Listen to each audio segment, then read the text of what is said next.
Bien, après avoir commencé à ouvrir des brèches et réfléchi sur les façons de construire cette gamme d'objets, de phénomènes, sous l'angle des sciences humaines et aussi de ce que produit la commission Sigma 2 avec des méthodes, etc. On enchaîne avec la table ronde sur les travaux officiels sur les PAN par le GEPAN et l'armée de l'air et de l'espace. Donc on va continuer à expliciter le comment. C'est important de savoir comment on travaille sur ces questions. Et on commence par Frédéric Courtade, directeur du GEPAN, que je remercie vivement d'être venu jusqu'ici, malgré les problèmes de train, etc. Je vous renvoie les remerciements pour avoir organisé cet après-midi. Oui, donc moi je dirige le GEPAN depuis 2 ans et demi. Le GEPAN, déjà ancêtre du GEPAN, a été créé, on pourrait dire même inventé, il y a presque 50 ans. C'était une époque qui était très marquée par des observations d'OVNI, parfois même des vagues d'observations d'OVNI, qui passionnaient autant qu'elles pouvaient inquiéter toute une frange de la population. Et c'est ainsi qu'au milieu des années 70, le ministre des Armées, Robert Galet, s'est attardé au cours d'une interview sur cet état de fait en insistant sur le caractère méconnu de ces phénomènes ou objets observés dans le ciel qui ne pouvaient rester ainsi pour peu qu'ils puissent causer à minima des inquiétudes ou des risques pour le trafic aérien, un secteur en plein développement à l'époque. Il s'agissait également d'étudier ces phénomènes, baptisés PAN, de façon rationnelle, avec l'apport de la science, car la plupart des analyses faites à l'époque, en tout cas celles qui étaient portées vers les médias, tournaient plus ou moins raisonnablement vers du sensationnel, en apportant finalement plus de questions que de réponses. Donc le président du CNES en exercice dans cette période a abondé dans cette approche, apportant une caution scientifique qui légitimait quelque part un organisme dédié à l'étude de ces phénomènes, puis Hubert Curien, donc, qui lui a succédé à la tête du CNES, a rattaché le GEPAN à son organigramme en 1977. Donc Claude Poher, qui a été donc le premier directeur du GEPAN, fut chargé d'organiser ces nouvelles activités pour la maison CNES. Donc on lui rattacha du personnel, des moyens pour fonctionner, en veillant à ce qui sortait de l'étude de ces phénomènes soit scientifiquement étayé, avec un conseil scientifique qui avait été nommé directement par le président du CNES, et ce conseil était chargé de valider que ces études, la validation de ces études, en fait, qu'elles ne devaient surtout pas écorner l'image scientifique du CNES, qui était le pionnier des sciences spatiales depuis 1962. Donc le GEPAN a rapidement été médiatisé. On lui a attribué des missions de recherche sur les ovnis, sur l'hypothèse extraterrestre. Et il a connu une phase d'expansion jusqu'en 1988, où il a été alors remplacé par le CEPRA, dans le service d'études des phénomènes de rentrée atmosphérique. Puis, à partir de 2000, les rentrées atmosphériques ont été retirées de sa compétence, et le service a été rebaptisé à l'époque Service d'expertise des phénomènes rares aérospatiaux, dont la mission devait se recentrer sur la collecte d'informations relatives aux observations et la constitution de bases de données et de témoignages. Donc en 2001, il y a eu cet audit dont on a parlé tout à l'heure, qui a été commandé par la direction du CNES. Et donc la direction du CNES a décidé de réorganiser le CEPRA en créant le GEPAN, donc le GEPAN actuel, avec le I qui se rajoute à l'acronyme originel, le I d'information. Les recommandations de l'audit servent de socle à l'organisation et au fonctionnement du GEPAN d'aujourd'hui, puisque les missions sont dorénavant articulées autour de l'information des PAN. Information et transparence des activités envers le grand public, ce sont les obligations dans les processus. Il s'agissait en fait de juguler toutes les critiques sur un défaut de transparence qui était justement ou injustement attribué au CNES, donc à l'État, sur le sujet OVNI. Donc la première manifestation de la mission d'information, c'est quand le vaste travail de tri et de numérisation des archives a été entrepris par Jacques Patenay, donc premier directeur du GEPAN, qui a donc, grâce à une refonte méthodologique, réussi à présenter dès 2009 à peu près 30% des dossiers archivés dans les caves du GEPAN, grâce à un site internet qui a été créé à cette occasion. Donc, le groupe a été autorisé à ouvrir ses archives au public. C'est donc une initiative sans précédent, qui marque une avancée majeure dans la transparence et l'accessibilité des données sur ces phénomènes. Une décision novatrice qui attire rapidement l'attention des médias du monde entier. et donc voilà, un intérêt certain pour toutes ces questions-là. Donc la collecte, l'analyse, l'enquête et l'information par la publication des cas d'observation étranges enquêtés constituent les missions du GEPAN contemporain. Au sein du CNES, il jouit d'une très très forte autonomie pour s'adresser directement au grand public, puisqu'il est d'abord à son service, dans le respect de l'éthique voulue par la maison CNES, bien sûr, et le règlement général de la protection des données personnelles de tous les témoins et collaborateurs externes au GEPAN CNES. Donc la collecte, c'est d'abord le recueil des témoignages. Donc la source privilégiée, c'est le site web du GEPAN. Vous pouvez peut-être passer l'autre slide. C'est donc voilà, c'est donc voilà, le témoignage, en fait. Donc sur le site web du GEPAN, si vous cliquez sur témoigner, vous aurez déjà un petit guide pour essayer de comprendre ce que l'on a vu. Puis si on désire déposer un témoignage, en fait, on peut le faire en remplissant un questionnaire qui est bâti en collaboration étroite avec des professionnels des sciences humaines, sociales et des psychologues scientifiques pour collecter les aspects techniques qui permettent de diligenter l'enquête, bien sûr, mais aussi l'émotion suscitée par l'observation et la sensibilité du témoin par rapport à ces phénomènes. Les autres sources de collecte, ce sont les procès-verbaux de gendarmerie, puisque des dispositions ont été laissées à la gendarmerie nationale pour prendre les témoignages, de telle sorte qu'ils puissent être exploités. La gendarmerie étant un partenaire historique du GEPAN, au GEPAN, et même à l'ère pré-GEPAN. Nous recevons aussi des formulaires de déclaration issus de la Délégation générale de l'aviation civile qui permet aux professionnels du secteur aérien de témoigner librement d'une observation qu'ils auraient jugée étrange. Donc après le recueil de témoignages, il y a l'analyse, donc avec d'autres services du CNES, bien sûr, d'abord, comme le Centre opérationnel de surveillance de l'espace, qui veille sur les sondes des satellites pour lesquels la France est partie prenante. Donc la consultation de cet organisme permet de dresser une situation spatiale au moment de l'observation. Il s'agit également d'autres opérateurs et services de l'État avec lesquels le CNES GEPAN a conclu des partenariats et protocoles d'accord pour préciser les modalités de leur intervention sur l'analyse des pans. On souligne l'importance de la collaboration, encore une fois, avec la gendarmerie nationale, donc pour les témoignages et aussi pour son implantation très locale qui nous permet sur simple consultation de pouvoir avoir des informations sur l'environnement au moment de l'observation. Et la gendarmerie peut également participer aux enquêtes. Donc l'armée de l'air et de l'espace qui met à la disposition les traces radar de son réseau de surveillance et de police du ciel. Ils permettent de statuer sans ambiguïté sur la situation aéronautique au moment de l'observation. La Délégation générale de l'aviation civile pour son réseau de surveillance matériel et humain à proximité des aéroports. Météo France pour la fourniture des données météo et des données de modélisation qu'ils utilisent qui sont utilisées par les prévisionnistes, et également son expertise sur tout événement météo exceptionnel. Tout ça, c'est très, très utile pour nos enquêtes. Le corps d'astronomes du CNRS pour leur expertise sur les configurations célestes ou autres événements qui permet de rendre compte d'une situation astronomique remarquable. Également des laboratoires d'excellence, on en a parlé tout à l'heure, le laboratoire Foudre du CNRS, le Muséum national d'histoire naturelle et sa structure de vigie du ciel Fripon sur les rentrées atmosphériques naturelles, l'Institut de mécanique céleste du calcul des éphémérides du laboratoire temps-espace, les services d'expertise sur les matériels et traces aussi du CNES Toulouse et quelquefois d'autres apportent sur sollicitation un soutien aux enquêtes.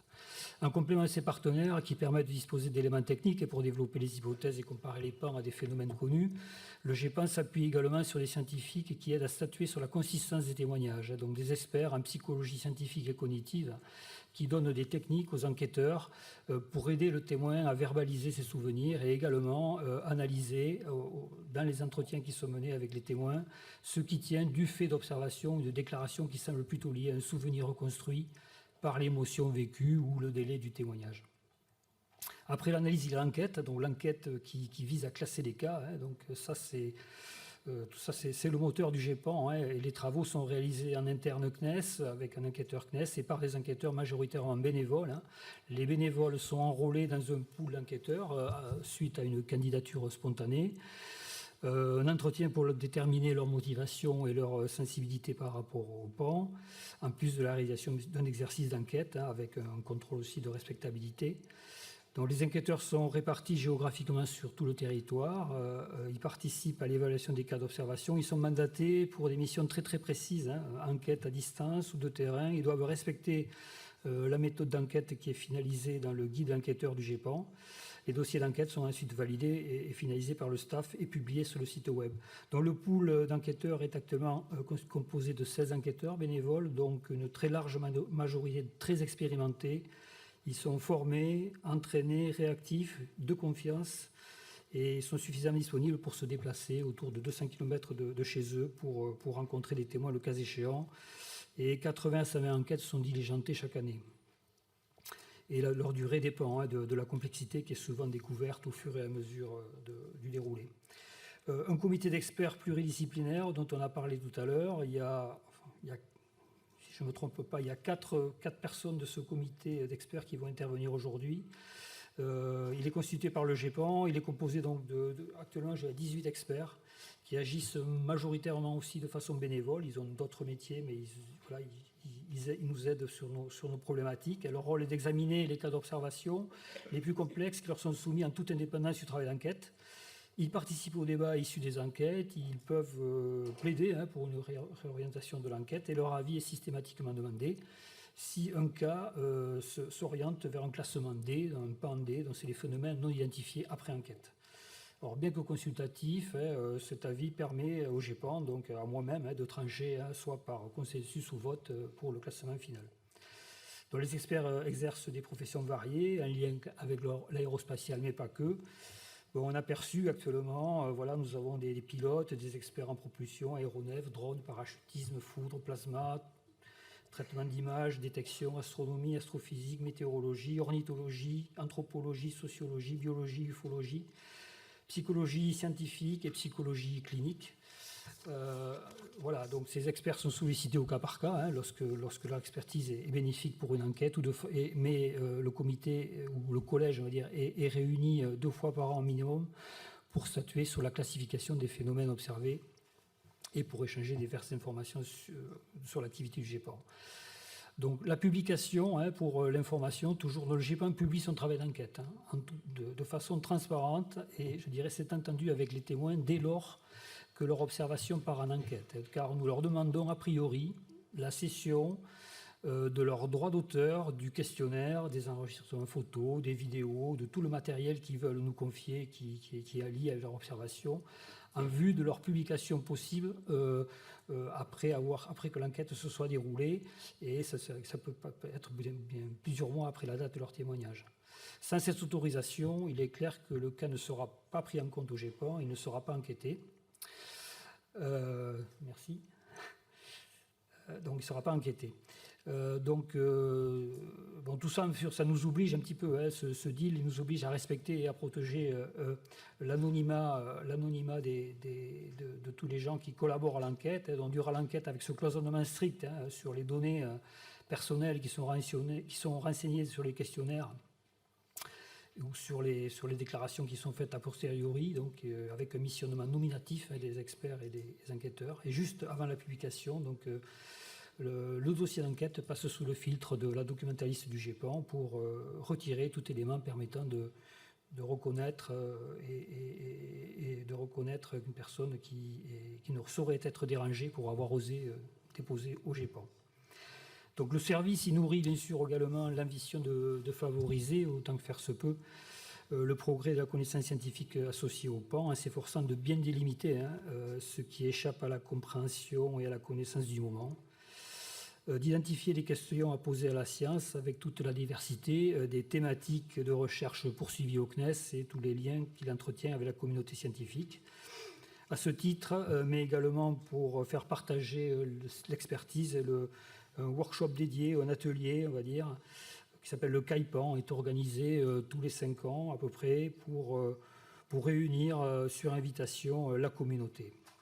Donc une volonté d'ouverture et l'ensemble des travaux sont bien sûr restitués à un comité de pilotage. Le comité de pilotage du GEPAN s'appelle le COPEPAN, donc il succède au comité scientifique des débuts, des origines. Donc cet organe de gouvernance du GEPAN, il est consultatif et il est constitué de représentants de tous nos partenaires et de la direction du CNES. Et il est chargé de veiller à ce que nous veillions au juste respect des missions qui nous ont été assignées. Merci.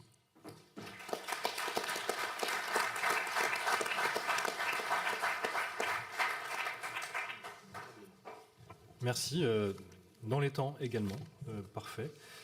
Sans plus attendre, je passe la parole à Mathieu Courtaban, du directeur adjoint du CAPCODA, et Jérémy Moyal de l'Armée de l'air et de l'espace qui nous présenteront leurs travaux. Bien, messieurs les députés, mesdames et messieurs, bonjour à tous. Merci de nous avoir invités à ce colloque dans lequel j'ai le plaisir d'exercer la responsabilité de représenter l'armée de l'air, notamment face à vos questions que j'imagine nombreuses. Je vais commencer par introduire un petit peu l'unité dans laquelle je travaille avec le capitaine Moyal, ici présent. Nous travaillons au sein du CAPCODA. Donc je vais vous épargner la précision de ce que veut dire CAPCODA. Je vais juste introduire un petit peu la mission qu'on y fait. Le but du CAPCODA, c'est de fusionner toutes les détections des radars, qu'ils soient civils ou militaires, qui sont présents sur le territoire national, comprendre plutôt la métropole, et à partir de ces détections, construire une situation aérienne reconnue et intelligible. Encore un petit peu, service. Pour ensuite essayer de surveiller l'ensemble des mobiles qui survolent le ciel français et éventuellement intervenir en cas de doute sur le niveau de menace que tel ou tel mobile pourrait représenter. Donc, à partir de ces détections, la première étape, c'est de classifier, sachant que 95 à 98% des mobiles qui sont détectés sont quasiment automatiquement classifiés de par leur nature ou de par toutes les manières manifestes qu'un mobile peut utiliser pour se signaler, c'est-à-dire la radio, les plans de vol, les codes de transpondeurs, etc. Il nous reste pour autant quelques pourcentages qui, dès lors qu'ils présentent un petit niveau de doute ou d'inconnu pour notre unité, sont classifiés par niveau de menace et vont déclencher le cas échéant des interventions, que ce soit des interventions par nos contrôleurs aériens ou par nos moyens chasse ou hélicoptères pour aller s'assurer de la nature de ces objets. Donc, la plupart des interventions qui sont déclenchées le sont en l'occurrence par des moyens chasse qui nous permettent de décoller rapidement et de rejoindre quasiment n'importe quel coin de France en l'espace de quelques minutes. C'est pour ça qu'on utilise des chasseurs pour cette mission. Le cas échéant, lorsque nous constatons des infractions ou des natures de mobiles susceptibles de nous inquiéter, même après identification, les affaires sont transmises aux autorités compétentes, notamment judiciarisables, s'il s'agit d'infractions par des aéronefs de loisirs notamment.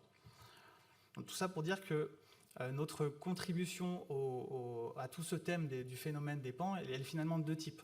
On va pouvoir potentiellement initialiser et répondre potentiellement à certains cas de PAN. Et ensuite, notre deuxième approche, c'est vraiment de l'appui au GEPAN, comme l'a précisé M. Courtal. Pour ce qui est de l'initialisation des cas, on peut imaginer deux scénarios. On peut imaginer les témoignages de nos propres équipages qui représentent seulement quelques pourcentages de l'activité aérienne qui a lieu sur le territoire national. Et à mon sens, on est à moins d'une occurrence par an de témoignages d'équipage de l'armée de l'air. Il y en a une assez récemment, mais qui a été expliquée par un phénomène lumineux entre deux avions militaires en l'occurrence. Pour autant, on va, sur tous les cas de détection non identifiée et a priori qui peuvent avoir des caractéristiques techniques ou physiques qui nous interpellent, comme je vous disais tout à l'heure en introduction, on va assez rapidement déclencher nos moyens chasse et aller à vue avec nos équipages qui sont qualifiés et assermentés, témoigner de ce qu'ils y rencontrent. Et il se trouve que la modernisation de notre parc de radars, notamment militaires, nous permet de détecter des mobiles qui sont de plus en plus petits et avec des vitesses résiduelles qui sont de plus en plus faibles. Ce qui nous amène à sensiblement augmenter le cas d'intervention de nos avions de combat, qui vont la plupart du temps aller identifier des objets qui sont finalement pas du tout des menaces, c'est-à-dire régulièrement des bancs d'oiseaux migrateurs qu'on attrape en très haute altitude, ou tout un tas de ballons dont certains, pour pas trahir de secret, ont des têtes de Mickey ou de Minnie dans l'Est parisien. Voilà. Donc certains des pans, vu de notre place, sont rapidement classés par ce genre d'intervention. Alors oui, ça peut faire sourire d'envoyer un avion de combat pour identifier Mickey et Minnie. Pour autant, comme je l'ai dit tout à l'heure, nous, inconnu égale doute égale potentielle menace, d'où l'intérêt d'être en permanence prêt à agir même sur ce genre de sollicitation. Comme je vous disais, notre deuxième contribution au phénomène des PAN est la fourniture des éléments de traces radar sur demande du GEPAN. Et ça, c'est quelque chose qu'on fait de manière assez régulière. Je dirais que c'est entre 12 et 15 cas par an, peut-être, un petit peu plus encore. C'est des procédures qui sont assez routinières pour nous parce qu'il y a tout un tas d'organismes qui nous demandent ces restitutions radar. Et nous, on les transmet de manière totalement transparente, sans possibilité d'en filtrer quelque élément que ce soit. Et le cas que vous présentera le capitaine Moyal tout à l'heure essaiera d'en témoigner le mieux possible. Pour fournir ces traces radars, nous, on va simplement faire appel à nos techniciens qui vont récupérer la data que les radars civils et ou militaires, de manière fusionnée, vont compiler. Et puis, on va en faire une petite extraction spatio-temporelle avec tous les éléments d'appréciation qui peuvent être connus de nos services, c'est-à-dire les altitudes, les vitesses, les temps, les heures de détection, et puis tous les moyens d'identification que je vous disais tout à l'heure, c'est-à-dire les contacts radio, éventuellement les plans de vol ou les codes transpondeurs associés. En tout cas, tout ce qui nous permet de lever le doute sur la nature initiale de ces contacts. Sachant que, en plus de nos radars civils et militaires qui ont plutôt vocation à détecter les mobiles aériens, donc vraiment de l'aviation générale ou de l'aviation de loisirs, on a en plus au sein de l'armée de l'air, et il est mis en œuvre par le commandement de l'espace, on a un radar de veille plutôt satellitaire qui permet de voir les objets dans les plus hautes couches de l'atmosphère. À noter que ce radar de veille, alors, naturellement, il ne couvre pas l'ensemble du globe, parce qu'il y a une bonne partie de l'espace qui est quand même derrière nous, derrière la Terre, une autre place. Mais ce radar de veille, il est surtout là, et il est techniquement développé pour orienter des radars de poursuite sur des rentrées atmosphériques ou sur des orbites assez précises.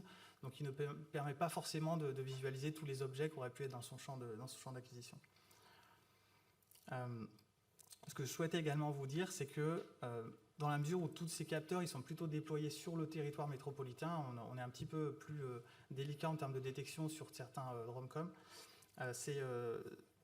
Faut imaginer que sur le territoire métropolitain, on a maîtrise quasi totale de tout ce qui vole. Et on a, à ma connaissance, en tout cas, depuis mes années de présence au sein du CAPCODA, on n'a pas connaissance de faits qu'on n'aurait vraiment pas du tout réussi à identifier, notamment de faits qui auraient des caractéristiques cinématiques ou de changement de direction qui sont a priori inexplicables. La plupart des faits sur lesquels on a encore des petits doutes sont plutôt des très faibles vitesses en haute altitude, qui sont en l'occurrence souvent des vitesses qui sont exactement celles du vent à ces altitudes-là, et qui sont probablement des débris de ballons, qu'ils soient météo, ballons lâchés du sol, ou des bancs d'oiseaux qu'on n'a pas pu identifier parce que potentiellement la météo ne nous a pas permis d'envoyer un avion de combat sur la dite position. Je vais laisser maintenant la parole au capitaine Moyal pour vous expliquer un des cas qu'on a aidé le GEPAN avec grand plaisir à élucider, en tout cas avec une bonne probabilité, si j'ai bien compris, au printemps dernier. Et puis je répondrai avec grand plaisir à vos questions. Merci, monsieur.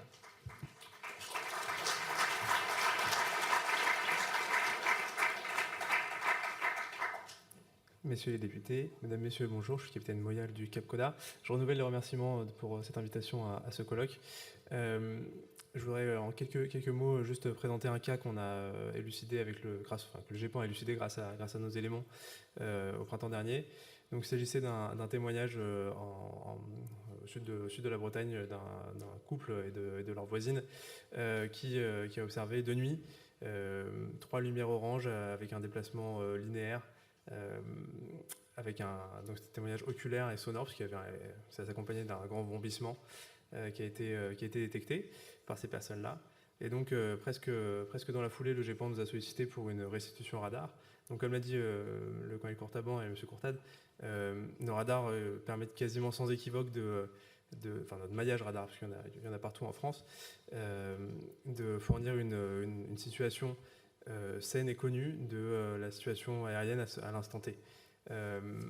Et donc, grâce à cette restitution radar, nous avons réussi à identifier 6 mobiles qui pourraient correspondre, a priori, correspondent à ces témoignages de ce trio de personnes, à un exercice de l'armée de l'air et de l'espace qu'on appelle POCAIR, qui simule un raid aérien. Et donc, par explication physique et par phénomène de parallaxe, phénomène lumineux, phénomène de réfléchissement de la lumière, on a pu mettre en lumière qu'il ne s'agissait pas d'une lumière d'un objet triangulaire, mais bien de 3 avions en patrouille qui évoluaient sous le format triangle, et donc correspondaient du moins au témoignage de ces personnes-là. Voilà. Donc en lisant la méthodologie et le travail d'enquête des enquêteurs du GEPAN, le cas a été classé A, donc phénomène expliqué, et c'est l'un des exemples de comment l'armée de l'air et l'espace, et donc le CAPCODA et son maillage de contrôleurs et de techniciens radar arrivent à mettre en lumière des cas tels que présentés précédemment. Voilà, j'en ai terminé et je suis prêt à répondre à vos questions si vous en avez.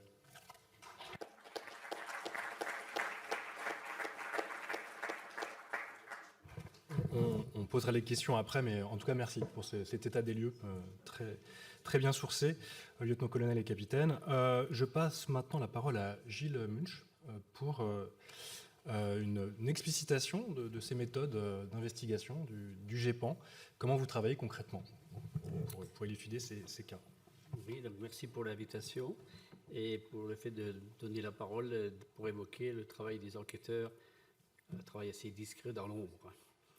Donc, avant de rentrer dans le vif du sujet, il me semble qu'il y a une question fondamentale qui se pose, à savoir pourquoi faire des enquêtes. On peut en discuter et en débattre, mais ça, je vous renvoie aux questions ultérieures si besoin. Alors, au départ d'une enquête, on dispose de données qui sont en provenance du ou des témoins, suivant le cas. Ces données, on va les appeler les données initiales. Elles sont de deux types. D'abord, essentiellement des données testimoniales qui sont majoritaires et qui dépendent bien sûr des 5 sens des témoins, notamment la vue et l'ouïe, mais pas que. Ça dépend également de leur faculté mentale, notamment la mémoire. Ça dépend de leur culture, de leur formation, de leur, comment dirais-je, de leur conviction, voire dans certains cas de leur croyance. Donc on imagine bien que derrière, toutes ces données testimoniales, elles ont une certaine fragilité, une certaine subjectivité dont il faudra savoir peser le pour et le contre, parce qu'on peut avoir des très bons témoins et des témoins plus subjectifs que d'autres. Au-delà de ces données testimoniales, on va avoir des données instrumentales, éventuellement, pas toujours, elles sont moins fréquentes, lorsque le témoin peut nous fournir des photos, des vidéos, ou qu'on sait qu'il y a des enregistrements techniques par ailleurs avec des instruments. Ces données-là, on ne peut pas les taxer de subjectivité, mais on sait que toutes les technologies ont leurs limites de performance et on sait que beaucoup de ces technologies sont victimes d'artefacts. On connaît bien les artefacts visuels que l'on peut rencontrer sur des photos ou des vidéos et il va falloir savoir les analyser, les comprendre et les mettre en évidence, quand ils existent évidemment. Donc ces données de départ, elles sont fournies par le témoin et à ces données-là, l'enquêteur sera chargé de rechercher des données que j'appellerais contextuelles, des données supplémentaires pour comprendre tout l'environnement, tout le contexte de l'observation, parce que le témoin, lui, il ne va pas fournir forcément ces données-là, ce n'est pas son problème c'est l'observation. Donc,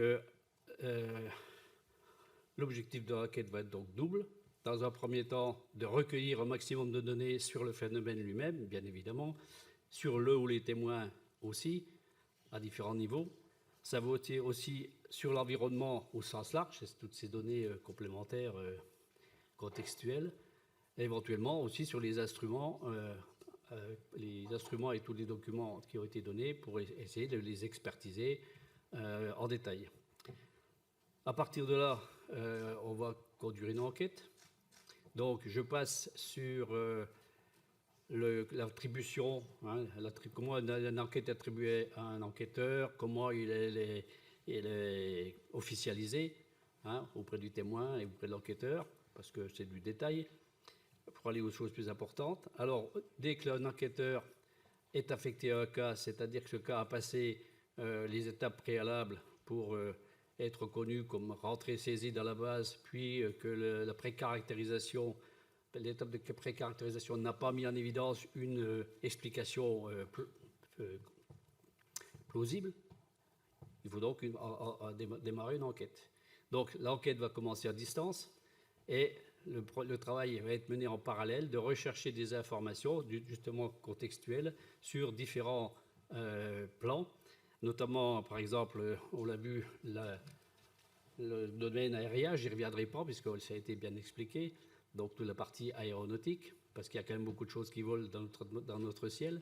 On va avoir les données météorologiques parce qu'elles sont importantes. Il est important de connaître le contexte météorologique, notamment pour toutes les confusions avec des ballons, des aérostats. Le vent est important pour faire un rapprochement entre les deux. Ça peut être l'environnement médiatique, parce qu'on peut parler par ailleurs, en-delà du témoignage auprès du GEPAN, on peut parler du cas ailleurs sur les médias, sur les réseaux sociaux, partout. Donc il va falloir surveiller, aller puiser un peu partout dans ces domaines-là. on va avoir le contexte. Je suis perdu dans mes notes.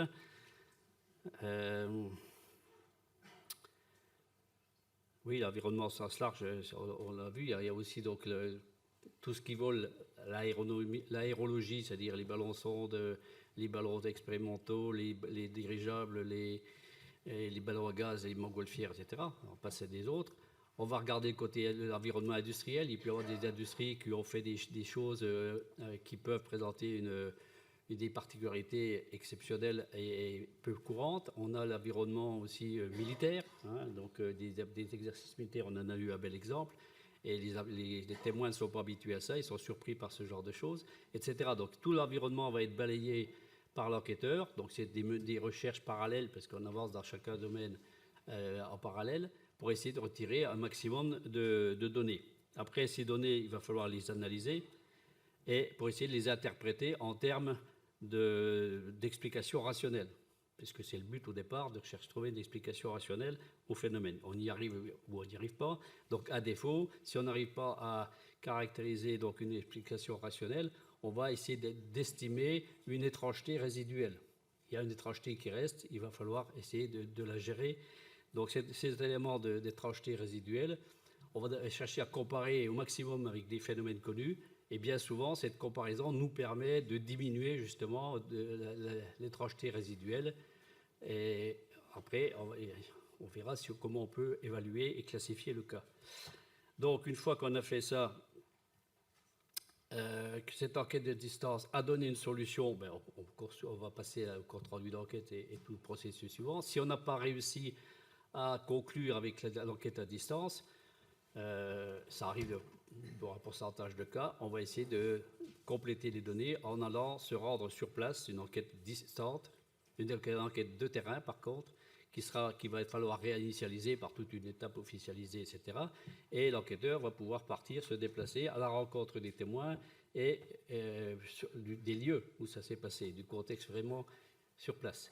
Donc là, l'enquêteur va y aller. Dans la mesure du possible, il va pouvoir faire un entretien beaucoup plus consistant que le simple questionnaire de départ, qui est toujours ambigu. Donc le témoin va pouvoir s'exprimer davantage. Si le contexte s'y prête correctement, on va essayer de développer un entretien sous forme d'entretien cognitif. C'est une technique employée au GEPAN, qui est à l'origine via le domaine militaire et juridique. C'est une technique qui a un avantage, c'est un double avantage.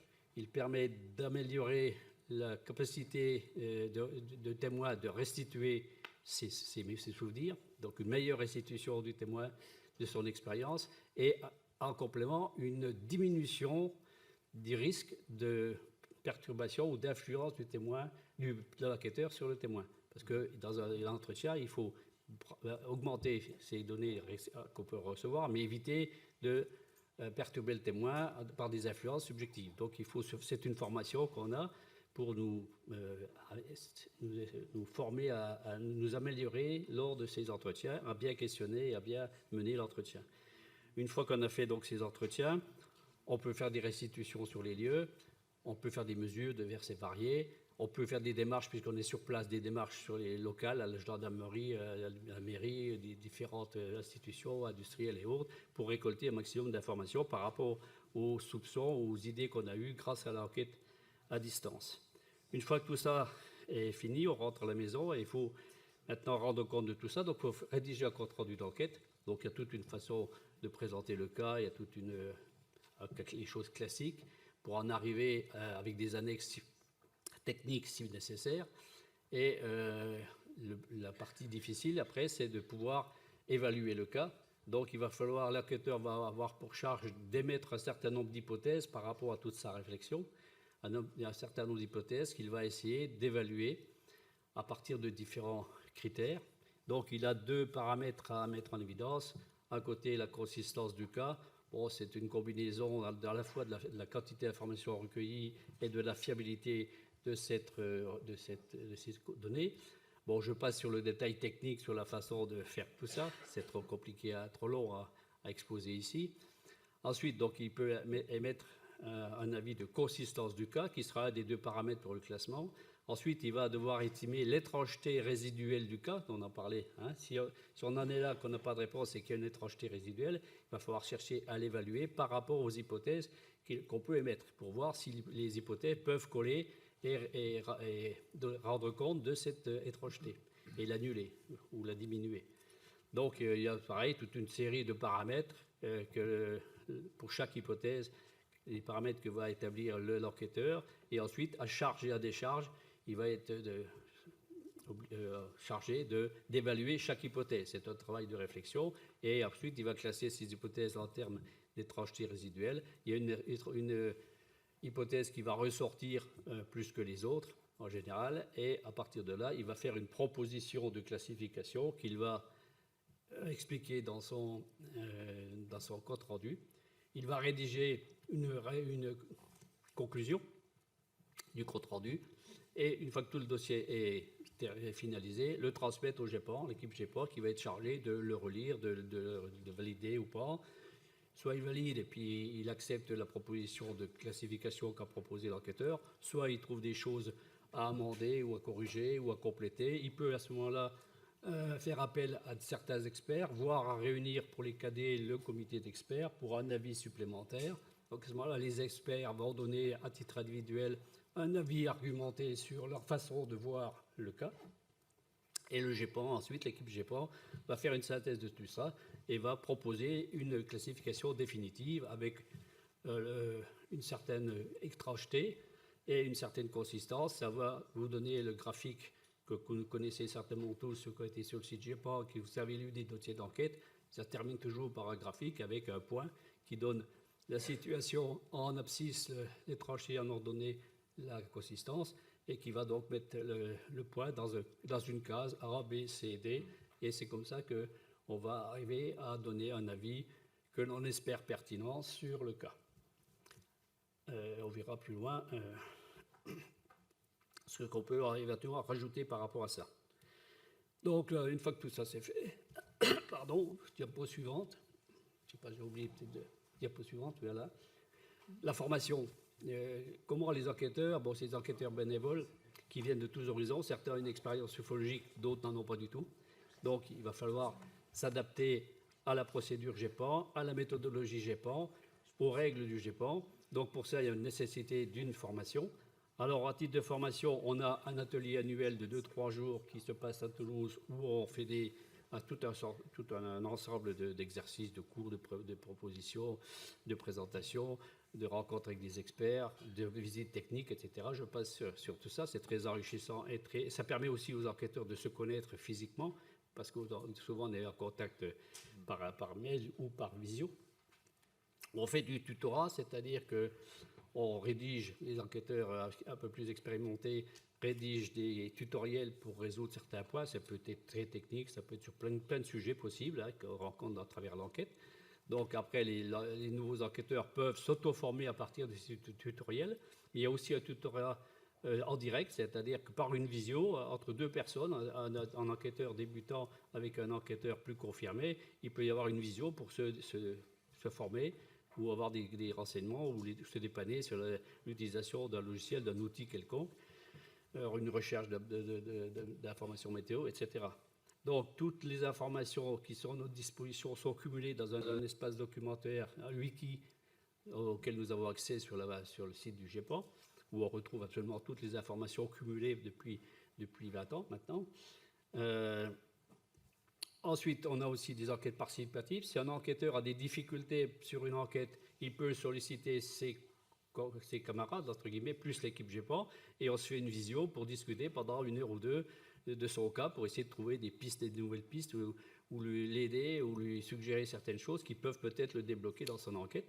Et ça permet aux autres enquêteurs aussi, par ces discussions, de se former sans en avoir l'air et d'augmenter leur expérience et leur connaissance des autres cas qu'ils n'ont pas enquêtés par eux-mêmes. Et puis, pour les enquêtes les plus intéressantes, on peut même rédiger des fiches de retour d'expérience pour partager des choses particulières, des particularités qui ont pu apparaître à travers certaines enquêtes plus remarquables que d'autres. La diapo suivante. Alors là, je vais aller très vite, parce que je pense que je vais avoir dépassé mon temps. Donc, côté des déontologies, ben, les enquêteurs, puisqu'ils ont fait ça, une démarche volontaire, bénévole pour aider le GEPAN, ben, ils doivent avoir des règles de déontologie vis-à-vis des témoins d'abord, respect du témoin, de son intégrité, pas d'intrusion sur la vie privée ou sur le domaine médical, par exemple. Un respect par rapport au GEPAN pour les procédures, les règles de conduite qui sont imposées par le GEPAN, respecter les délais si possible, malgré les aléas des enquêtes, et respecter les autres enquêteurs, tout simplement en collaborant au maximum avec les autres. Diapo suivante, ce sera la conclusion.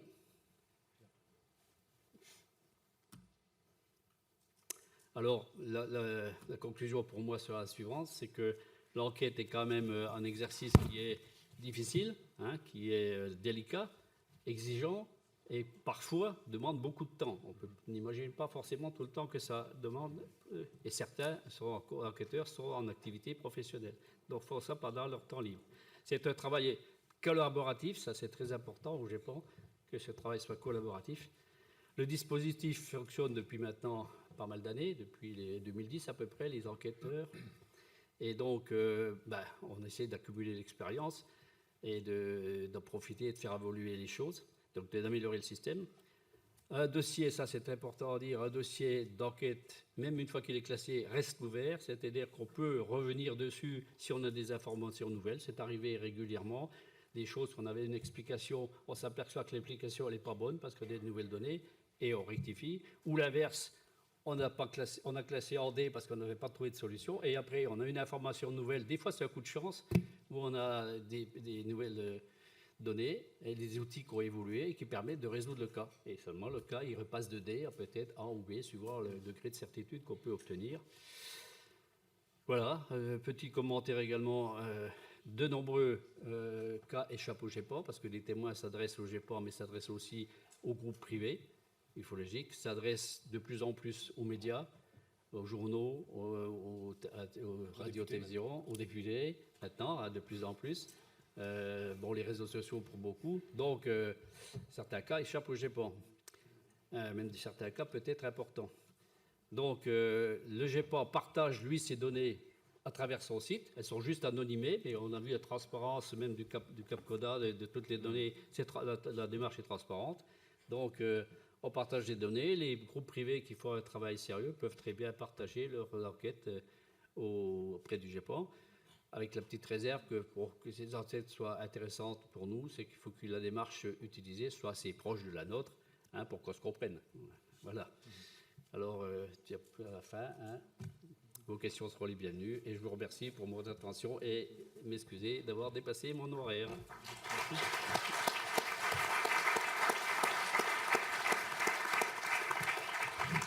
Vous n'avez dépassé que d'une minute, hein, donc tout va bien. Merci, c'était très précis. Je passe maintenant la parole à Michael Vaillant, du AP tchèque, que j'avais rencontré il y a quelques années à Toulouse, je m'en rappelle. Donc pour une présentation toujours en 15 minutes, mais je sais que tu tiendras le délai, puis après on aura un moment de questions-réponses comme tout à l'heure avant une petite pause. Okay. Vous m'entendez? Très bien. Ok.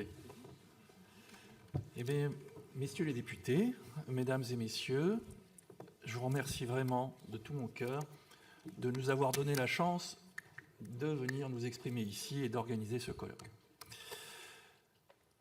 Pendant de nombreuses années, j'ai travaillé au sein du GEPAN à Toulouse sans moi-même être un agent du CNES.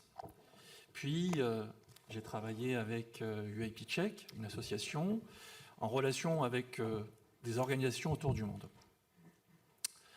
Cette position m'a placé à l'articulation de plusieurs mondes, celui des témoins, des enquêteurs, des bases de données, des outils numériques et des experts, mais aussi avec le monde de la recherche, ayant contribué moi-même à la production scientifique de différents papiers avec différents laboratoires. Des laboratoires thématiques du CNRS, notamment en géologie et en aéronautique et en mathématiques. Et ce que cette expérience m'a appris, c'est que la frontière entre investigation et science est fragile. Et donc, je vais vous parler aujourd'hui de problématiques d'interface, en fait. Diapositive suivante, s'il vous plaît. En fait, un phénomène inexpliqué ne devient pas automatiquement un objet de recherche. Il peut être signalé, mais mal documenté. Documenté, mais mal transmis. Transmis, mais non exploité. Archivé, mais jamais étudié, sensible et disparaître derrière des contraintes de sécurité légitimes. Le problème n'est pas seulement de savoir ce que sont les pans, le problème est de savoir si nous sommes capables de transformer une observation en données exploitables, puis en objet de recherche. Et au fond, sans définition partagée et sans procédure traçable, nous accumulons des récits, des dossiers, des archives, nous enfilons des témoignages, mais nous ne faisons pas encore une science. Et aujourd'hui, la question, maintenant, c'est est-ce que nos institutions sont organisées pour conserver, transmettre, étudier, valoriser des phénomènes que l'homme, finalement, ne parvient ni à catégoriser, ni à expliquer. Et ça va être le sens de 5 retours d'expérience que je voudrais vous partager aujourd'hui. Diapositive suivante, s'il vous plaît. Mon premier retour d'expérience est simple. Le témoignage est indispensable, on le voit, mais il ne suffit pas. Le témoin est souvent le premier capteur d'un phénomène inhabituel. Mais un témoignage humain, on le sait tous, il est fragile. Il y a des problèmes de mémoire, de contexte, de surprise, de stress, de capacité à décrire, de volonté de parler. Donc on met au point des méthodes et on essaye de faire en sorte que le témoin soit à l'aise, qu'il n'ait pas peur d'être jugé, etc. Et on sait aussi, comme l'a rappelé Gilles, que le GEPAN ne voit que la partie émergée de l'iceberg. Il y a des témoins qui ne savent pas qu'il existe un organisme aujourd'hui en France, et puis il y a des témoins qui ne veulent pas non plus témoigner. Ils n'ont pas confiance en l'État ou en l'organisme. Donc ils se retournent vers des associations où ils ne témoignent pas. Malgré tout, les témoignages que l'on récolte sont précieux pour les sciences humaines, mais aujourd'hui, j'ai envie de dire, le GEPAN nourrit essentiellement ces dernières, psychologie, sociologie, moins les sciences dures. Les cas durs, comme l'a dit Luc Dini, sont rares. Il faut parfois élargir le spectre, aller chercher au-delà de la France pour trouver des cas. Et puis, il nous faut aussi des données calibrées. Il nous faut des données enregistrées avec des caméras, des capteurs, des stations, donc des sites éventuellement techniques. Et tout ça nécessite des moyens. Des moyens que, pour l'instant, nous n'avons pas directement. En France, nous avons pourtant un réseau de détection qui s'appelle Fripon, qui permet de détecter des bolides et des météorites. Ce que peu de personnes savent, c'est que ce réseau est notamment de discussion au sein du GEPAN et autour de besoins multidisciplinaires. Il avait à l'époque associé le GEPAN avec des discussions avec le Muséum national d'histoire naturelle, le CEA, et l'IMCCE, bien sûr. Et puis ensuite se sont greffés des laboratoires du CNRS et le projet est né. Ce précédent montre qu'un besoin issu des pans peut produire une infrastructure scientifique, utile bien au-delà des pans. Ça montre aussi que l'on pourrait s'appuyer sur ce genre de réseau à moindre coût pour aussi investiguer des pans.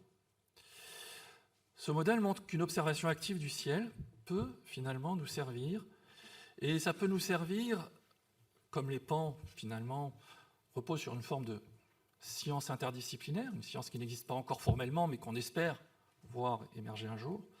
Ça peut servir d'autres domaines, la météorologie, bien sûr, ça peut servir à observer des oiseaux, etc.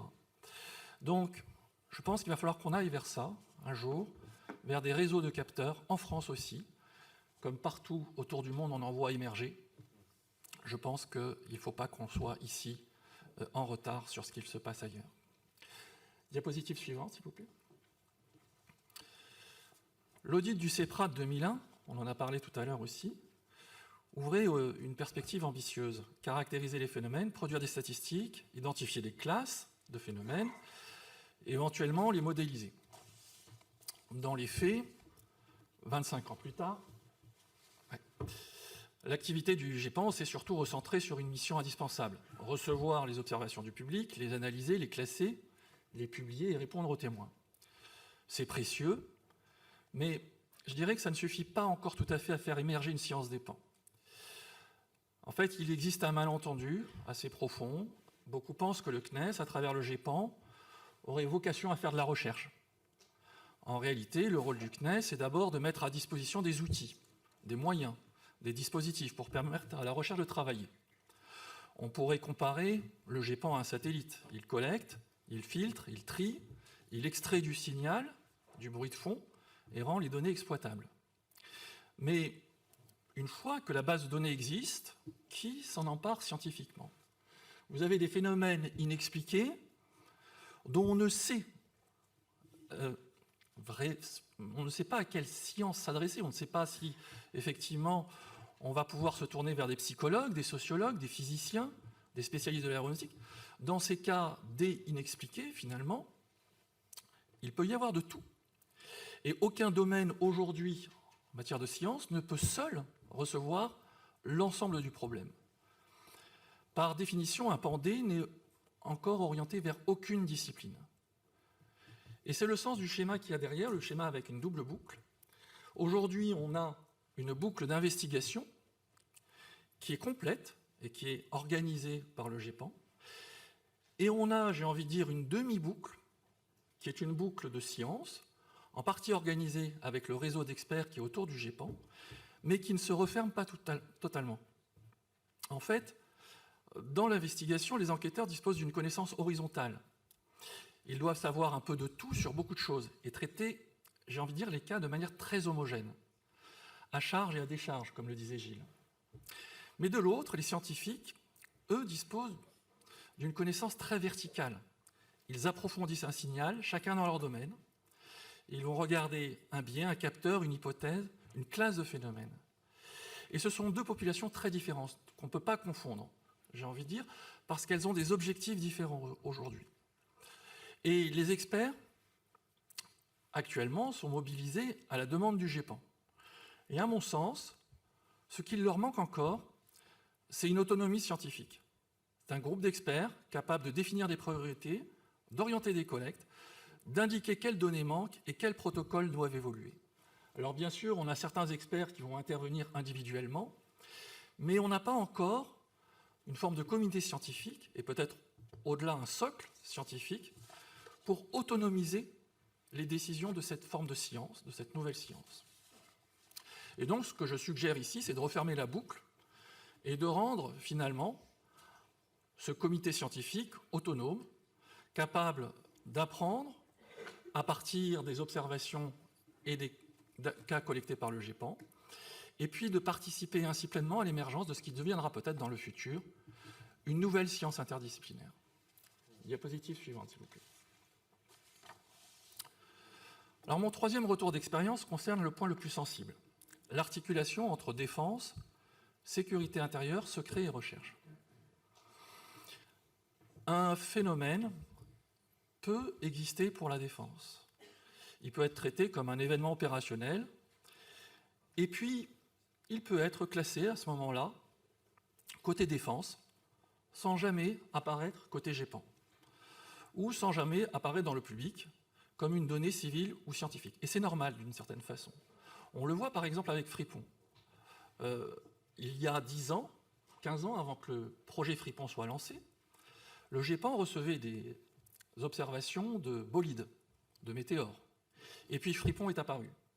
Et Fripon a collecté les cas de bolides et de météores. Et le GEPAN ne les a plus reçus. Cas classés en amont. Et on a quelque part la même chose, j'ai envie de dire, avec le système de défense français. Un cas survole la France, il va être intercepté, analysé, puis classé. Et effectivement, la défense peut considérer qu'à un moment donné, ce cas n'a pas nécessité à être investigué. Et donc, ça s'arrête là. Et pourtant, il y a des scientifiques qui vont nous dire « mais oui, mais nous, ça peut nous intéresser. À un moment donné, on pourrait quand même faire de la science à partir de phénomènes qui pourraient être ne serait-ce que des oiseaux, des ballons, des plasmas, des choses qui peuvent servir de référentiel à un moment donné pour aussi analyser les cadets. Parce que, il ne faut pas se méprendre, on fait aussi de la science toujours avec un référentiel C'est-à-dire, par exemple, on a eu un thésard au GEPAN en psychologie cognitive, et ils étaient très intéressés par vous allez rire, mais par les lanternes chinoises, absolument. Et pourquoi? Parce qu'à un moment donné, ça crée un référentiel d'observation. On sait à quoi ressemble une lanterne, on ne sait pas à quoi ressemble un ovni. Voilà, et je vous ai mis en illustration aussi le cas de Golfech. Alors c'est une reconstitution que j'ai faite à partir d'une photo qui est publiée dans le cas de Golfech. Il s'agit d'un survol d'une centrale nucléaire par un phénomène qui présentait selon les témoins 3 lumières, donc un phénomène triangulaire, et qui a fait beaucoup travailler le GEPAN. Et comme disait Gilles, il a été même reclassé 3 fois à un moment donné. On s'est posé beaucoup de questions là-dessus. Et au final, il est resté en catégorie C. Il aurait pu être classé D, mais un témoin s'est rétracté et on n'a jamais pu mettre la main sur ce témoin, malheureusement. Il a disparu. Probablement aussi sous l'effet du choc, de la surprise, d'un phénomène qu'il ne comprenait pas et qu'il ne voulait pas, d'une certaine façon, objectivement confronter. Et dans ce cas-là, moi, la question que je me pose, c'est est-ce qu'un drone non identifié est un pan? Eh bien, moi, je dis que oui. C'est-à-dire qu'un drone non identifié qui vole au-dessus d'une centrale nucléaire est bien un pan. Pas parce qu'il serait exotique, pas parce qu'il est factuellement un phénomène aérien non identifié, mais parce que, finalement, on ignore ses caractéristiques. Et puis la question devient concrète, qui doit s'en occuper? Est-ce que c'est la défense? Est-ce que c'est la gendarmerie? Est-ce que c'est la sûreté nucléaire? Est-ce que c'est le GEPAN? Est-ce que c'est le Parlement? Est-ce que ce sont les chercheurs? Alors, vous trouverez dans les archives du Sénat le précédent rapport des survols donc par l'OPES-CST, justement, des centrales nucléaires de 2014 et de 2015, qui était très éclairant. Le rapport a fait état de 19 sites sensibles concernés, 40 événements distincts, jusqu'à 6 centrales nucléaires survolées simultanément. Et lors de cette audition parlementaire, un député constatait que l'on ne savait toujours pas comment des personnes auraient pu organiser ce survol pendant des semaines, malgré les services de surveillance mobilisés. Et un intervenant auditionné résumait un peu le malaise en évoquant des objets dont tout le monde parle, mais que personne ne veut montrer. Alors c'était compliqué parce qu'il y avait une forme de secret judiciaire qui était engagé, donc on ne pouvait pas montrer de photos, on ne pouvait pas montrer de vidéos, mais on en parlait. Et puis, un autre intervenant aussi disait finalement, qu'est-ce que c'est? Et ce qui m'a frappé aussi, c'est l'absence du GEPAN dans le débat à l'époque. Je me disais que l'organisme spécialisé dans l'identification des phénomènes aérospatiaux non identifiés, qui pouvait être finalement un acteur, peut-être pas central, mais en tout cas un acteur important dans l'analyse de ces phénomènes et de leur nature, puisque tout le monde s'interrogeait sur leur nature, il n'était pas présent et il aurait pu être là. Et je pense que c'est le symptôme d'une dichotomie profonde entre le monde de la sécurité qui protège les capacités nationales et le monde civil et scientifique qui cherche à comprendre. Et c'est vrai que la difficulté, c'est que les données militaires peuvent révéler les capacités du dispositif national. Et donc, il est normal qu'elles soient protégées, qu'on ne diffuse pas de vidéos, on va dire, classifiées ou militaires comme ça. Mais néanmoins, je pense que ça vaut le coup de s'interroger sur les règles de transmission des cas traités par la défense. Et en particulier, combien sont classés aussi, combien sont conservés, transmis, classifiés, et comment on peut mieux travailler ou gérer ce qu'on appelle le dual use. Ce sont des problématiques aussi européennes. Le dual use, c'est comment, autour de technologies qui vont intéresser à la fois la défense et la science, on va pouvoir, quelque part, trouver des ponts. Donc il ne s'agit pas de tout rendre public, il s'agit simplement de créer la possibilité d'un sas entre la défense et la science, entre le secret et l'analyse. Slide suivante, s'il vous plaît. Mon quatrième retour concerne l'Europe. L'Europe, effectivement, parce que Je dis souvent qu'un pan ou un phénomène ne connaît pas de frontières territoriales. Et on a été à Bruxelles il y a 2 ans avec différentes organisations et nous nous sommes rendus compte que le ciel européen ne sait pas vraiment nommer les pans. L'architecture existe, il y a un règlement européen, alors numéro 376-2014, il organise le signalement, l'analyse et le suivi des événements de sécurité dans l'aviation civile, il prévoit des choses, mais ces informations sont collectées ensuite par les organisations aéronautiques et les autorités nationales, filtrées puis versées dans les bases ensuite européennes. On a un référentiel central qui s'appelle l'ECR. Et les formats s'appuient sur ce qu'on appelle ECERS, qui est une taxonomie adrep de l'OACI. Alors, il y a bien un système, il y a bien une organisation. Le problème est que ce système filtre, d'une part à l'échelle nationale, les pans, c'est-à-dire les pans qui vont concerner potentiellement des problématiques de défense ne vont pas remonter au niveau européen. Et puis ensuite, au niveau européen, dans la taxonomie ECERS, l'événement ne sera pas traduit dans une catégorie pan. Elle n'existe pas. Donc à partir du moment où elle n'existe pas, on va tomber dans une catégorie qui est complètement inadéquate, AirProx, ou perte de séparation, drone supposé, intrusion, événements ATM, etc., risque de collision, mais on ne sait pas les retrouver. Et donc le risque peut rentrer dans la base de données, mais l'inconnu peut disparaître. Et donc il faudrait ici aussi que la France, avec l'aide de l'EASA, la Commission européenne et Eurocontrol à terme, fasse évoluer les guides de signalement, aide à faire évoluer aussi les taxonomies. Voilà, il ne s'agit pas de créer une base de données européenne spectaculaire sur les OVNI, il s'agit simplement d'améliorer un système de sécurité aérienne qui, au fond, existe déjà. Et puis, peut-être aussi, parce qu'on nous l'envie, le GEPAN, ce que j'entends dans tous les pays européens, nous, on n'a pas de GEPAN, peut-être réfléchir à un dispositif officiel du type GEPAN, mais cette fois-ci à l'échelle européenne. J'ai envie de dire, la France a l'expérience du GEPAN, l'Europe à l'échelle, il faut maintenant relier les deux. Slide suivante, s'il vous plaît.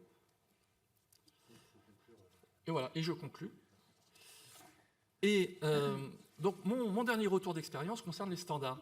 Et en fait, aujourd'hui, chaque pays, chaque organisme, chaque base a organisé différemment ce qu'ils appellent des cas non identifiés, avec des protocoles qui ne vont pas se ressembler. J'ai envie de dire, aux États-Unis, l'inconnu a telle forme, en France, l'inconnu a telle autre forme. Mon inconnu n'est pas forcément ton inconnu. Et la grosse problématique de fond, là derrière, c'est que si on veut organiser de la science à l'échelle internationale, il faut qu'on parle du même inconnu. Et si on n'organise pas des standards pour définir ce qu'est l'inconnu, et si on ne partage pas ces standards, ces protocoles, on n'y arrivera pas et on ne créera pas vraiment de science. Voilà, donc je vais conclure là-dessus. Aujourd'hui, apprendre à reconnaître l'inconnu, c'est, je pense d'abord, avant tout, sur la dernière slide, s'il vous plaît, ouais. C'est avant tout, c'est celle-là. Savoir faire preuve de modestie, admettre les limites de nos connaissances et de ce qu'il nous reste à apprendre. Refuser l'inconnu, c'est aussi refuser toute évolution, toute potentialité d'innovation. J'en ai pas parlé, mais il y a un potentiel d'innovation très important derrière les phénomènes inconnus. Je pense que la France dispose déjà d'un atout unique, l'expérience du GEPAN, et elle peut transformer cette expérience nationale en stratégie publique, en contribution européenne et en socle pour des standards internationaux. Avec méthode, avec prudence, avec transparence et avec courage. Je vous remercie.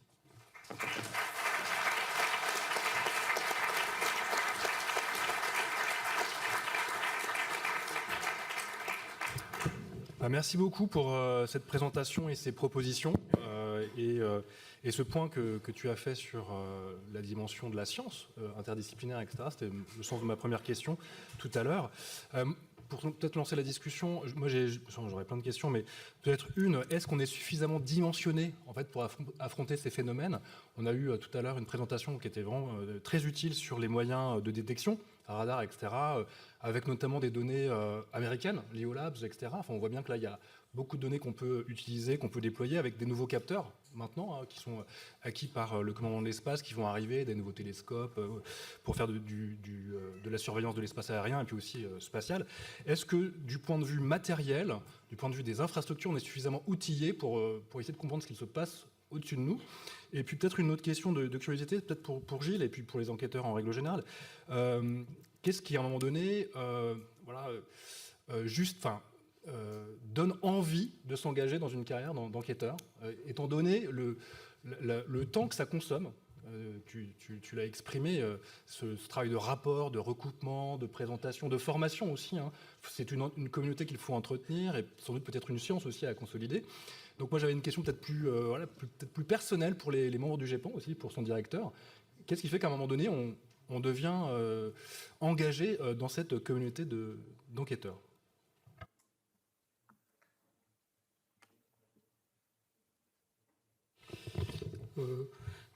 Des motivations pour devenir enquêteur, les gens n'en manquent pas. On a recruté 4 nouveaux enquêteurs il y a 2 mois, parmi 70 candidatures hein, sur une année. Voilà. Donc voilà, les gens adhèrent un petit peu à une façon de travailler. Soit ils sont passionnés par l'enquête, par l'aérospatiale, par les deux, par l'envie de s'insérer dans un réseau aussi. Et voilà, donc on avait le choix hein, en fait, donc on a pris des gens, on cherche pas l'élitisme aussi, hein, donc on aurait pu prendre des gens avec un gros bagage scientifique, un gros bagage technique. Non, là on a toutes les catégories socio-professionnelles sont représentées dans le pool des enquêteurs du GEPAN, tous les genres aussi, voilà, donc et tous les âges. Ça va de 23 ans jusqu'à plus de 70 ans. Retour d'expérience.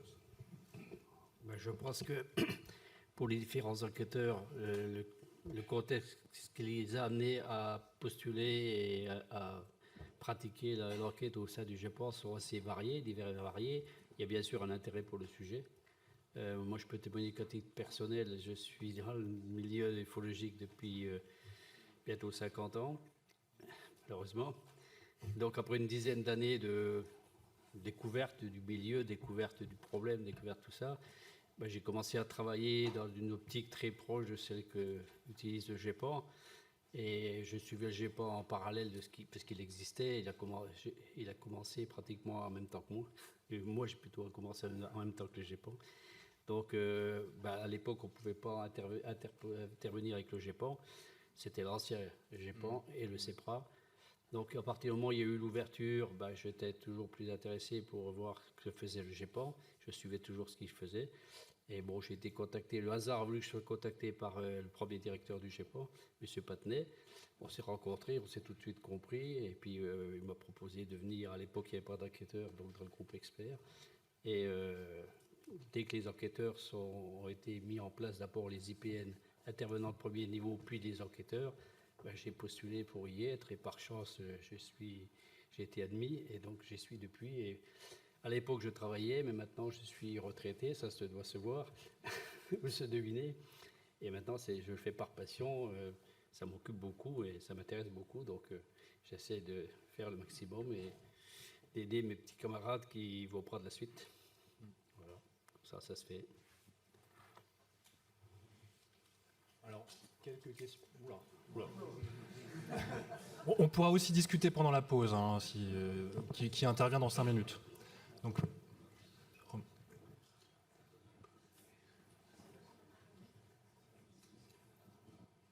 merci beaucoup et merci pour la qualité de ces échanges et des interventions. J'avais 2 petites questions un peu sur l'actualité.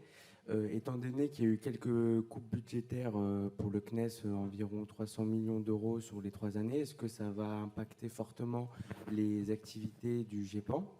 Et deuxième petite question, est-ce que le GEPAN a vocation aussi, en cas de conflit militaire, à devenir un organe d'appui militaire, étant donné que vous avez différents partenaires dans l'armée de l'air, dans la gendarmerie? Est-ce que l'activité peut changer, je ne sais pas, du jour au lendemain pour la formation ou d'autres activités? Oui, donc il y a eu un réexamen des activités au CNES suite à des contraintes budgétaires. Donc moi, j'ai demandé de faire ma part. Donc le GEPAN fonctionne en mode projet. Donc voilà, on ne parle pas de budget, on parle de coût complet. Voilà, les ressources humaines, les ressources financières, les moyens techniques. Enfin, je ne rentre pas dans la technique. Donc moi, on m'a demandé de faire un effort, je l'ai fait. Puis in fine, on m'a rendu ce que j'avais donné. Donc je n'ai absolument aucune réduction de mon champ d'action sur les 3 années à venir. Voilà. Et sur la deuxième question, donc nous ne sommes pas... le CNES est un établissement civil, donc voilà, une partie des activités qui sont en lien avec le ministère des Armées, parce que le ministère des Armées est une des tutelles du CNES, mais globalement, tout ce qui ressort des affaires militaires, c'est l'armée de l'air de l'espace, c'est le commandement de l'espace qui traite ça. Et bon, on n'a pas sujet à intervenir là-dedans. Voilà. Sauf si ça change, mais je vois pas notre plus-value.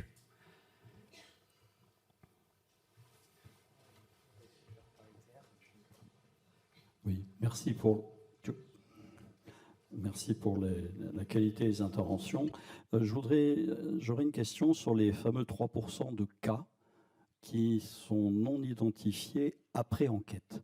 A priori, c'est à l'intérieur de ces cas que l'on doit avoir un peu une poche scientifique et technique qu'on ne comprend pas. Et ces 3%, je voudrais premièrement savoir, est-ce qu'ils ont évolué au cours du temps? Est-ce que vous arrivez à trouver de plus en plus d'explications ou pas? Et l'autre question, mais je remercie M. Vaillant parce que j'étais un peu frustré sur le côté scientifique qui, en fait, se penche, analyse ce déficit de connaissances scientifiques et techniques. Ça, c'est la première partie. Et la deuxième partie, un corollaire, qui prescrit les actions de recherche destinées à combler ce déficit scientifique, de connaissances scientifiques et techniques. Dernière question, c'est évidemment frustrant et j'en suis navré, mais il faut que ce soit paritaire. Ouais.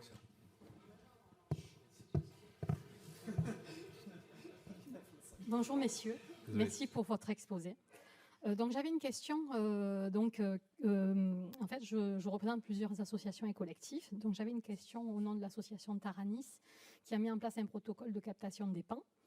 Que pouvons-nous faire lorsque nous sommes une association qui réalise des vidéos qui montrent des phénomènes qui ont été authentifiés comme n'étant pas explicables par des consultants du GEPAN et qui ont une cinématique extrêmement troublante qui est en tout point identique à celle qui a été divulguée par les autorités américaines?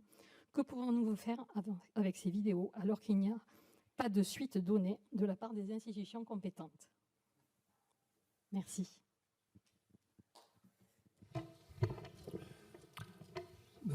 Tous les témoignages sont libres au GEPAN, donc il suffit de remplir un questionnaire, décliner son identité, de mettre à disposition les photos, les vidéos, de répondre où est-ce que vous avez vu tout ça, enfin où est-ce que l'association a vu tout ça, et il n'y a pas de souci particulier. Je sais pas pourquoi vous dites qu'on décline. Moi, je n'ai pas de connaissance d'avoir des sollicitations de l'association Taranis. Alors, nous si c'est l'association Taranis qui nous contacte, c'est sûr qu'on ne répondra pas. Nous, on veut quelqu'un... on peut pas témoigner sous pseudo au GEPAN. Il est clair que les gens doivent décliner leur identité. Il faut qu'ils aient vu de leurs propres yeux aussi ce qu'ils déclarent. Et à partir de là, si c'est recevable, nous, on ne va pas faire un apartheid parce que non, on répondra. Voilà.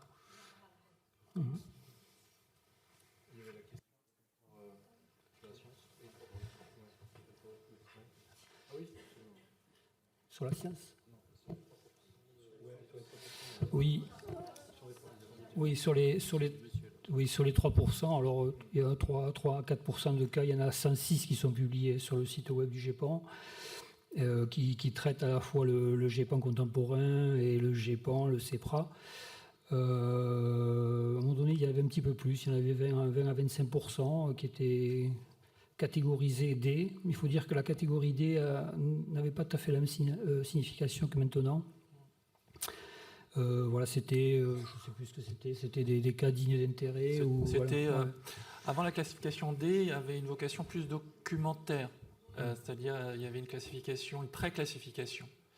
Et c'est vrai que nous l'avons durci finalement avec la naissance du GEPAN. Ensuite, ce qui concerne l'activité recherche, enfin, moi, c'est en dehors de mes prérogatives. Donc, c'est le groupe d'études sur les phénomènes aérospatiaux identifiés. On ne fait pas de recherche. On fait globalement très peu de recherche au CNES. Donc, la recherche est confiée aux universités, elle est confiée au CNRS. Nous, on est là pour l'animer et il n'y a pas question. Et en plus, il n'y a pas de. Je ne sais pas comment on pourrait traduire cette recherche. Il n'y a pas de thématique ufologie au CNES. Les thématiques sont publiées sur le site web, sur tout ce qu'on travaille. Il n'y a pas de thématique de ce domaine-là. Mais globalement, ce n'est pas au CNES à faire des recherches. On peut la piloter le cas échéant si une communauté s'organise. Voilà. Une ultime question avant la pause.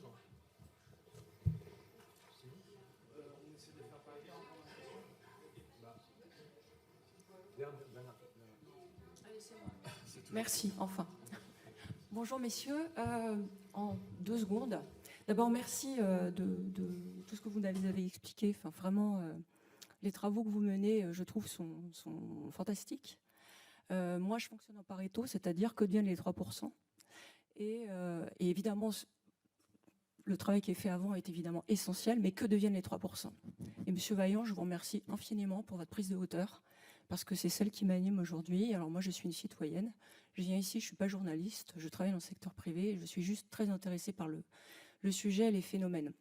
Et je me demandais si... alors, évidemment, vous posez le sujet à un niveau politique, sociétal, comment on se structure, Oui, absolument. avec quels moyens, quelle approche, c'est-à-dire plus simplement analyser avec une recherche métrique, mais également une recherche qui ouvre toutes les sciences, et donc comment on l'articule, comment on la structure, etc. Est-ce que vous identifiez dans les nations qui nous sont proches ou ailleurs dans le monde, si d'autres instances, pays, nations sont ouverts à ce type de construction? Absolument. Et je pense que c'est un constat tout à fait partagé. C'est-à-dire que si aujourd'hui on pose cette question des standards et comment on peut fabriquer de la science, c'est parce que les bases de données sont là, mais elles sont toutes différentes, elles ont toutes été construites historiquement avec des protocoles et des moyens différents. Et il y a ça d'une part, et puis il y a d'autre part le fait que la science qui existe aujourd'hui pour les PAN, on a bien un comité d'experts au GEPAN par exemple, on a des scientifiques qui travaillent dans leur labo ou chacun dans leur coin, mais elles n'existent pas de façon holistique, pas de façon globale à l'échelle de la nation. Et c'est la même chose dans tous les pays. Donc ce qu'on essaye de faire, ce qu'on essaye de voir, c'est de se réunir avec différentes organisations pour voir comment on peut, d'une certaine façon, extraire ces thèses, ces papiers de recherche qui existent déjà dans tous les domaines scientifiques, pour les mettre en commun et d'une certaine façon pousser avec des organisations comme le SUAPS, mais d'autres, donc à l'échelle internationale, pour construire une forme de coalition internationale qui supporterait, ou qui aiderait en tout cas à susciter cette forme de nouvelle science, et cette science dont on a besoin. Et je voulais remercier, pardon, et je lâche le micro après, parce que merci d'avoir organisé le colloque. Ben, merci pour vos merci. Et on va faire une petite pause de 10 minutes. Donc on revient ici à 17h50 pour la dernière table ronde.